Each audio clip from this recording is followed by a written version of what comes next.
They told him he was too quiet, too different, too invisible to ever matter. But when the world turned its back on Nathan Carter, he didn't shrink. He rose. Now, as the youngest faculty member at the University of Maine, he's about to prove that genius isn't defined by appearance, and greatness isn't limited by the world's expectations. Stay with us as this remarkable story unfolds. Thank you for watching and engaging with this series. Be sure to check out our other videos for more inspiring stories. Now, let's begin. The middle school in the small town had seen better days.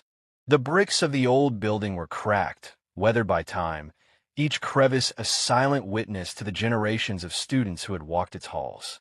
The floors creaked under the weight of footsteps, the paint on the walls peeled in thin curls, and the windows, covered in a fine layer of dust, barely allowed sunlight to seep through.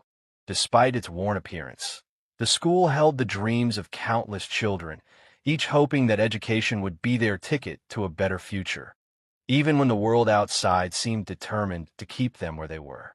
In room 202 MS, Delaney stood at the front of the classroom, her arms folded tightly across her chest. Her short, tight curls framed a face that rarely showed warmth, and the glasses perched low on her nose gave her the air of someone who expected discipline and order above all else. MS. Delaney prided herself on being strict, believing that authority and control were the keys to molding successful students. But there was a flaw in her philosophy. She often judged students not by their potential, but by what they appeared to be. And that was where Nathan Carter, sitting quietly at the back of the room, slipped through the cracks. At 13, Nathan was a black boy with worn-out clothes that looked a size too big. His hair was unkempt, his eyes often downcast. He carried the weight of his socioeconomic background like a shadow. But there was something more, something no one seemed to notice. A quiet brilliance burned within him, a mind that saw patterns where others saw chaos, that found comfort in numbers when words failed him.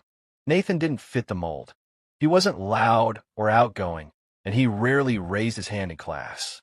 Instead, he sat in the back, scribbling numbers in the margins of his notebook, absorbed in a world of calculations and equations. Raised by his father, Mr. Carter, a former accountant who had lost his job when the local brewery shut down, Nathan had learned to value perseverance and intellect over appearances. But the world around him refused to see beyond the surface. MS. Delaney was no exception. She rarely called on him, instead favoring the students who spoke the loudest, who fit her image of what intelligence looked like. To her, Nathan was just another quiet, unmotivated student, someone who didn't try, someone who didn't matter.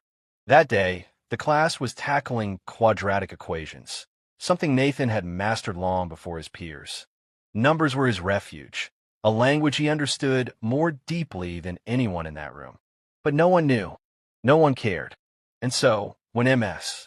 Delaney's sharp voice cut through the classroom, he felt his stomach tighten. "Nathan," she called, glancing over her glasses. "Come up and solve this equation."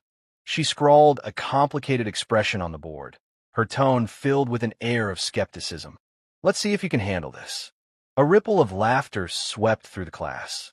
Nathan hesitated, feeling the weight of every pair of eyes turning toward him.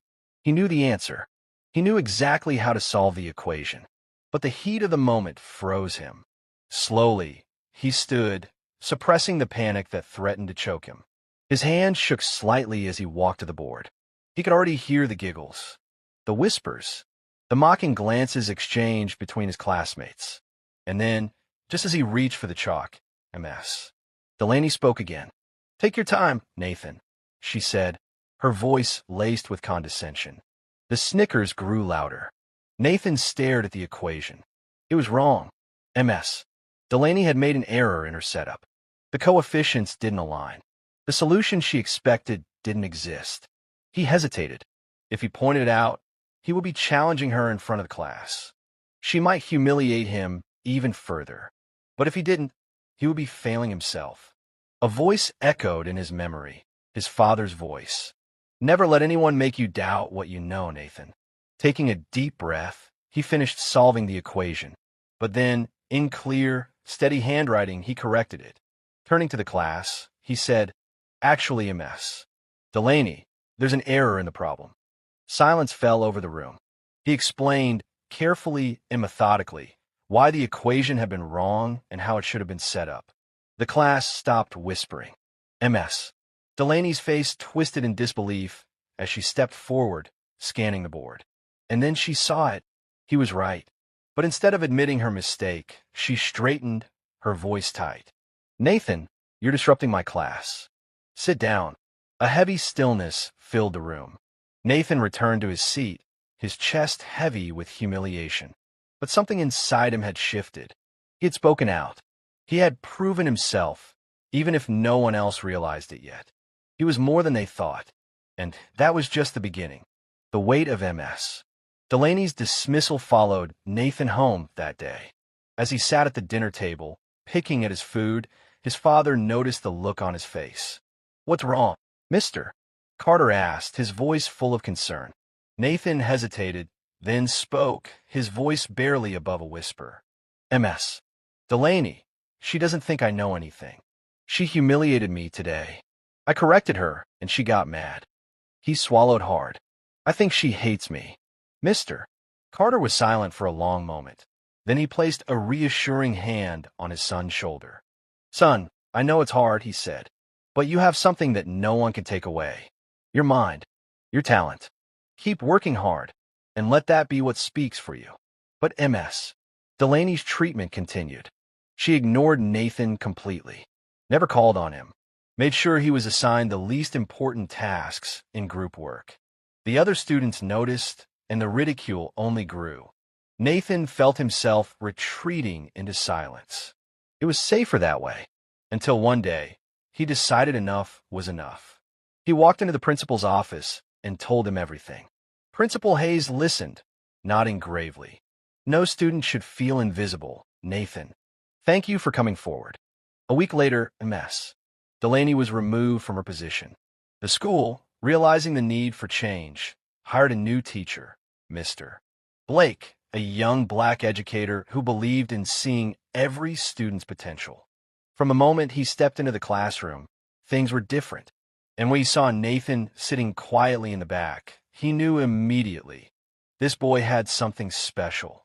"Let's see what you can do, Nathan, mister," Blake said one day, pointing to a complex equation. Nathan walked to the board, picked up the chalk, and solved it effortlessly. And for the first time, the class didn't laugh. They watched in awe. And in that moment, Nathan Carter was no longer invisible. He was undeniable.